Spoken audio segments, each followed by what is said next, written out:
الحمد لله رب العالمين والعاقبة للمتقين ولا عدوان إلا على الظالمين والصلاة والسلام الأتمان الأكملان على حبيبنا محمد الذي أرسله الله رحمة للعالمين وعلى آله وصحبه أجمعين. Mes chers frères, aujourd'hui, Inch'Allah Ta'ala, nous traitons d'un caractère et d'une moralité du prophète Mohammed alayhi salatu wassalam. Une caractéristique que portait notre bien-aimé Mohammed alayhi salatu wassalam, c'était la moralité et le comportement de l'humilité du prophète alayhi salatu wassalam. Et à travers ce sermon, Inch'Allah tabaraka wa ta'ala, nous allons traiter de ce sujet très important qui élève la personne auprès d'Allah. Et à défaut de cette qualité, cette personne peut être rabaissée et dénigrée et vouée à la perdition. Un savant et pieux prédécesseur de notre communauté était un homme pieux, qui était un homme pieux et plein de bon caractère, à tel point qu'il attirait une foule considérable. Beaucoup de gens ont bénéficié de ses enseignements et beaucoup de gens sont revenus vers Allah tabaraka wa ta'ala et ont réformé leur comportement grâce à son influence. Un jour, l'un de ses disciples vient à lui et lui demanda: ô imam, par quel moyen es-tu parvenu à ce haut degré que tu occupes? Vous voyez, quand les gens se rapprochent d'une personne qui a une grande moralité, cela veut dire qu'il est mutawadi', c'est-à-dire humble. Les gens de nature s'éloignent des personnes qui sont orgueilleuses. Alors ses disciples l'ont posé la question: comment as-tu atteint ce degré?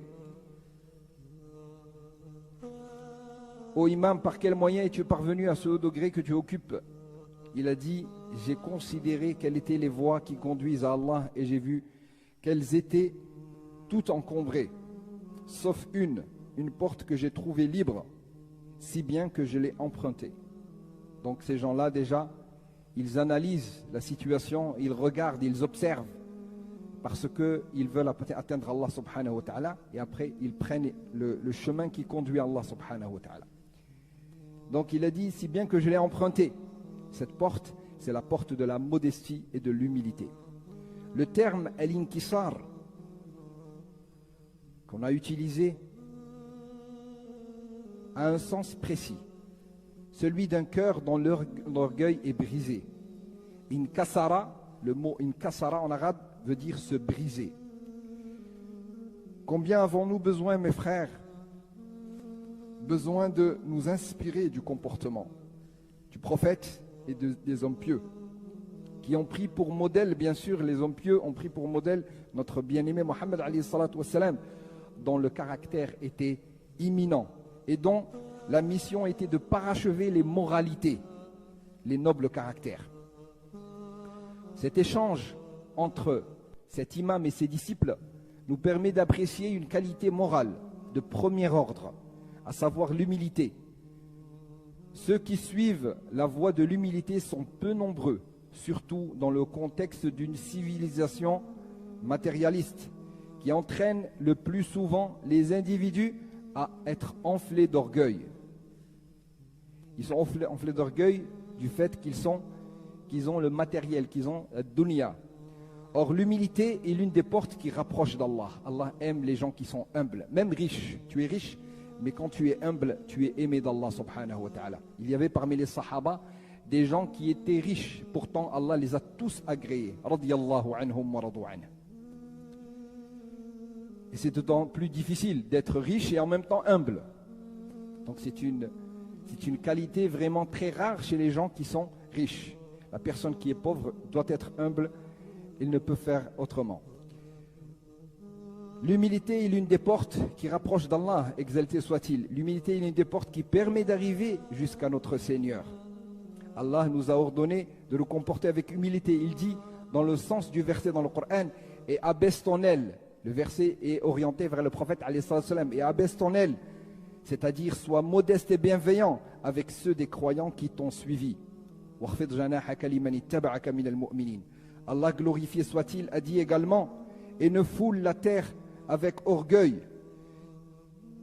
Tu ne sauras jamais fendre la terre et tu pourras jamais atteindre la hauteur des montagnes. Regardez Allah subhanahu wa ta'ala comment il parle de la personne qui est orgueilleuse. Comment Allah subhanahu wa ta'ala il lui montre qu'il ne pourra jamais fendre la terre et jamais atteindre la hauteur des montagnes. Donc, sois humble. Et Allah dit aussi, en évoquant la récompense de ceux qui se comportent avec modestie, cette demeure dernière, nous la réservons à ceux qui ne veulent ni s'élever sur terre, ni semer la corruption. Le prophète sallallahu alayhi wa sallam a déclaré, Allah m'a certes révélé ceci, soyez humbles les uns vis-à-vis des autres, au point que nul ne se mette au-dessus d'un autre en se vantant, et que nul ne prétende lui être supérieur.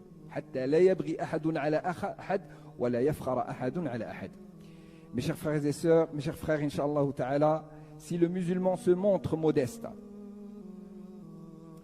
il le fait sans se comporter d'une manière avilissante et méprisable à l'égard des autres. Il se rabaisse pour s'élever. C'est une règle qu'Allah a établie. L'homme modeste est élevé et l'homme orgueilleux est rabaissé. C'est une règle d'Allah subhanahu wa ta'ala, une tradition d'Allah subhanahu wa ta'ala. La personne qui est orgueilleuse sera rabaissée tôt ou tard, avant qu'il meure. Mais la personne qui est humble, Allah subhanahu wa ta'ala fera qu'il sera élevé, comme notre bien-aimé Muhammad alayhi salatu wa salam. Le prophète a déclaré, jamais une aumône n'a diminué un bien. Jamais une aumône n'a diminué un bien. Et Allah accorde aux serviteurs qui se montrent indulgents plus de considération, et nul ne se comporte avec humilité pour Allah sans qu'Allah ne l'élève. Al-Mutarrif rencontra un jour Al-Muhallab, l'un des plus grands généraux de l'armée. Il marchait avec arrogance. Il lui fit une remarque. Il lui recommanda de changer de démarche en lui disant, Allah n'aime pas cette démarche. Allah n'aime pas ceux qui marchent avec orgueil. Puis cet homme dit, ne me connais-tu pas? Il dit, oh que si je te connais. Comme je connais ton début et ta fin. Ton début est une goutte malpropre. Ta fin est une charogne répugnante. Et entre les deux, tu portes en toi de l'impureté. Voilà la personne qui est orgueilleuse, c'est ça, sa vraie nature. Hein? Son début, le début c'est une goutte de sperme malpropre. La fin est une charogne répugnante. Et entre les deux, tu portes entre toi l'impureté. Voilà la vérité de l'être humain qui veut s'élever du fait de ce qu'il a dans ses mains ou du fait de tout ce qui est matériel. Il n'est que ça.